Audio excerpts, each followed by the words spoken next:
पिछले एपिसोड में हमने देखा कि जब गीहुन की team tug of war game को हारने वाली थी तब सांग वू उनसे रोप को ढील देने को कहता है। उनका ये प्लान काम करता है और ओपोनेंट का बैलेंस लूज होते ही वो उन्हें अपनी तरफ खींच लेते हैं और इस गेम को सरवाइव कर जाते हैं। वो सभी लोग ग्राउंड पर लेट जाते हैं और चैन की सांस लेते हैं। वापस आते वक्त जियोंग, जिसको सैबियोक ने अपनी टीम में लिया था, एक प्लेयर का मजाक उड़ाती है जो कि एक प्रीस्ट था। रूम में जैंग और उसकी टीम कुछ प्लान कर रहे थे। मिनियो उसे अजीब तरीके से देखती है और वहां से चली जाती है। फिर मिनियो गीहुन और उसके टीम मेंबर्स से मजाक करने लगती है जिससे कि वो उनकी अच्छी दोस्त बन जाए।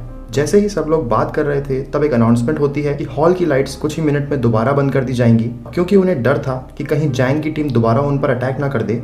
तो वो सेफ्टी के लिए बैरिकेड बनाना शुरू कर देते हैं। उनमें कुछ लोग बारी बारी से जागने का डिसाइड भी करते हैं। उनको ऐसा करते देख जैंग उनके पास आता है और वो गीहुन से कहता है कि उसे क्या लगता है बैरिकेड बनाने से वो और उसकी टीम बच जाएंगे। तब गीहुन उससे पलटकर बोलता है कि जैंग को अपने टीममेट से बचने के बारे में सोचना चाहिए, क्योंकि हो सकता है कुछ प्लेयर्स को जैंग का इस तरह ऑर्डर देना पसंद ना आ रहा हो और वो उसे ही मारने की प्लानिंग भी कर सकते हैं। गीहुन की कही हुई ये बात जैंग को डाउट में डाल देती है और वो आज रात किसी को भी ना अटैक करने का डिसाइड करते हैं।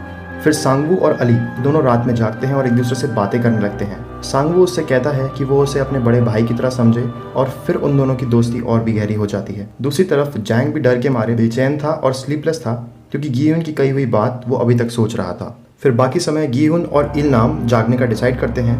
गीहुन इलनाम को बताता है कि उसकी कार कंपनी जहां वो जॉब करता था उन्होंने उसे पिछले 10 साल से पेमेंट नहीं किया, क्योंकि वो कंपनी लॉस में चल रही थी। ये सुनकर इनाम को बहुत दुख होता है और वो रोने लग जाता है। इनाम को चुप कराते वक्त गीहुन को रियलाइज होता है कि उसे बहुत तेज बुखार है और फिर वो उसे बेड पर ले जाकर आराम करने को कहता है।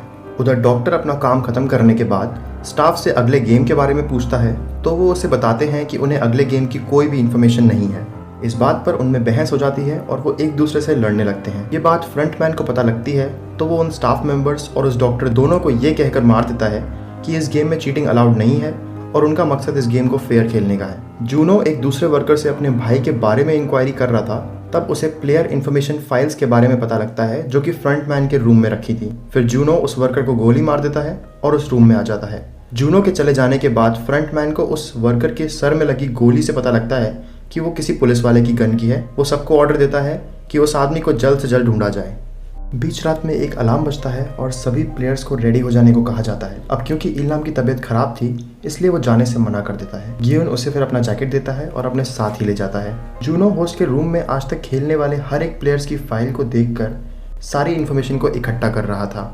फिर उन सभी प्लेयर्स को एक हॉल में ले जाकर उन्हें डॉक्टर और उन वर्कर्स की लटकती हुई डेड बॉडीज दिखाई जाती हैं और उनसे ये कहा जाता है कि अगर कोई भी इस गेम के रूल्स के अगेंस्ट जाएगा तो उसका भी यही हाल होगा। वो देखकर वो सभी लोग बहुत डर जाते हैं। लॉन्ग स्टोरी शॉर्ट, अब सभी प्लेयर्स को नेक्स्ट गेम के लिए एक पार्टनर चूज करने को कहा जाता है। सांगवू अली को अपना पार्टनर बनाता है और वो दोनों साथ में गेम को जीतने का प्लान करते हैं। पहले तो गीहुन इलनाम को मना कर देता है, क्योंकि वो जानता है कि एक बूढ़े आदमी के साथ वो गेम नहीं जीत सकता।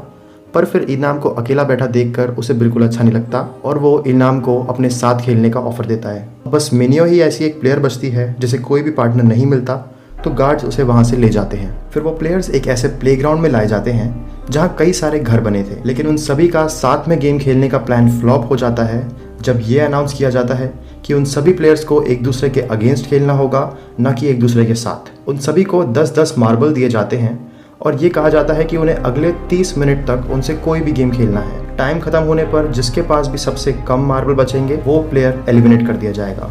तो सब लोग खेलना शुरू कर देते हैं। वहाँ जो कुछ भी हो रहा था वो सब देखकर गीहुन काफ़ी शॉक था, पर इलनाम उन मार्बल्स को ऐसे देखता है मानो उसका बचपन लौट आया हो। वो गेम खेलने से मना कर देता है। तब गीहुन उसे कहता है कि अगर वो गेम नहीं खेलता तो वो दोनों ही मार दिए जाएंगे। अब क्योंकि अली को कोई भी गेम खेलना नहीं आता तो सांगवू उसे गेम सिखाता है। खेलते खेलते अली सांगवू से उसके 9 मार्बल्स जीत लेता है। गार्ड लोगों को मारना शुरू कर देते हैं। तब सांगवू एक प्लान बनाता है जिससे वो और अली दोनों ही बच जाएंगे। सांगवू उससे कहता है कि अगर वो किसी और प्लेयर को ढूंढे जो कि उससे थोड़ा ज़्यादा बूढ़ा हो और फिर वो दोनों मिलकर एक दूसरी टीम के अगेंस्ट खेलें तो वो शायद इस गेम को जीत सकते हैं। अब क्योंकि अली बहुत ही बोला था तो वो उसकी बातों में आ जाता है और वो वैसा ही करता है जैसा सांगवू उसे करने को कहता है। इसके बाद सांगवू अली के सारे मार्बल्स एक बैग में डालकर उसे दे देता है। जियोंग और सैबियोक डिसाइड करते हैं कि वो गेम के कुछ लास्ट मिनट में ही खेलना शुरू करेंगे और अपने सारे मार्बल्स को एक ही चांस में दांव पर लगा देंगे। जियोंग से बात करते हुए सैब्यक उसे बताती है कि उसके फादर को बॉर्डर क्रॉस करते वक्त मार दिया गया था और वो इन पैसों को जीतकर अपनी मदर के लिए एक घर लेना चाहती है। उधर इनाम और गिहुन गेम शुरू करते हैं और फर्स्ट राउंड में ही इनाम 5 मार्बल्स जीत लेता है। देखते ही देखते गिहुन अपने सारे मार्बल्स हार गया, पर तभी इनाम भूलने की एक्टिंग करके गेम दोबारा शुरू कर देता है। उधर जैंग भी अपने पार्टनर से इस गेम को जीत जाता है। अब बचे हुए गेम के कुछ आखिरी मिनटों में सैब्यक और जियोंग डिसाइड करते हैं कि वो दोनों एक एक मार्बल दीवार की तरफ फेंकेगी और जिसकी मार्बल ज़्यादा दूर गई वो विनर होगा। पहले सैब्यक मार्बल फेंकती है और फिर जियोंग की बारी आती है। अब क्योंकि जियोंग चाहती थी कि सैब्यक इस गेम को जीते तो वो मार्बल ज़्यादा दूर नहीं फेंकती। सैब्यक उसे ऐसा करने को मना करती है और एक बार दोबारा खेलने को कहती है। फिर जियोंग उसे गुड बाय कहकर वहाँ से जाती है और गार्ड उसे शूट कर देता है। जब अली सांगवू को ढूंढने लगता है तो उसे यह पता लगता है कि सांगवू ने उसे जो बैग दिया था उसमें मार्बल्स नहीं बल्कि पत्थर है।